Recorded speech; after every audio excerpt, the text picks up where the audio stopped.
এই রকম স্কিন পেতে হলে তো তোমাদেরকে স্কিন কেয়ার করতেই হবে। চলো আজ তোমাদের সাথে আমার একটা স্কিন কেয়ার শেয়ার করি। সবার ফার্স্টেই আমি একটা হেয়ার ব্যান্ড ইউজ করছি, দেন একটা ওয়াইপস নিয়েছিলাম কারণ আজ ছিল আমার একটা প্রপারভাবে আমি ফার্স্টে মেকআপ রিমুভ করব, দেন আমি স্কিন কেয়ার করব। সবার ফার্স্টেই আমি ল্যাকমির একটা মেকআপ রিমুভার ইউজ করলাম, সেটা দিয়ে মেকআপটাকে রিমুভ করার পর একটা নারকেল তেল নিলাম, সেটা দিয়েও ভালো করে আমার ফেসটাকে ক্লিন করে নিয়ে ফেসটাকে একটু স্ক্রাব করছি। আর এই স্ক্রাবারটা তোমরা অ্যাপেলোতে পেয়ে যাবে। তোমরা জানোই ক্লিনজিং কিন্তু স্কিন কেয়ারের একটা ভীষণ ইম্পর্টেন্ট পার্ট, তাই ভালো করে আমি আগে ফেসটা ক্লিন করে নিলাম, দেন আমি এই ফেশিয়াল হেয়ার রিমুভারটা ইউজ করি, তোমরা চাইলে নাও করতে পারো। একটা এম ক্যাফেনের ফেস প্যাক আমি অ্যাপ্লাই করছি বা মাস্ক বলতে পারো, যেটা আমি প্রায় 15 থেকে 20 মিনিট রাখবো, দেন আমার স্কিনটা জাস্ট দেখো। এবার একটা টোনার আমি অ্যাপ্লাই করব, যেটা অলমোস্ট আমার শেষ হতে যায়, হাইড্রেশন জেল, যেটা এখন আর স্টকে নেই।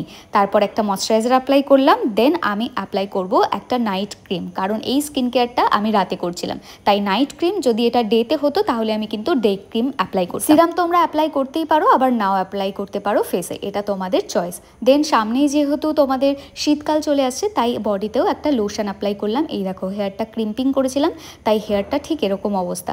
আমি হোমমেড একটা অয়েল ইউজ করি, সেটাই আমি এখন হেয়ারে দেবো। আর এটা আমি যেদিন শ্যাম্পু করি তার আগের দিন কিন্তু ইউজ করি। এই টাইপের আরও অনেক ভিডিওর জন্য সাবস্ক্রাইব করতে ভুলো না আমার ইউটিউব চ্যানেলটাকে। ওকে চলো বাই।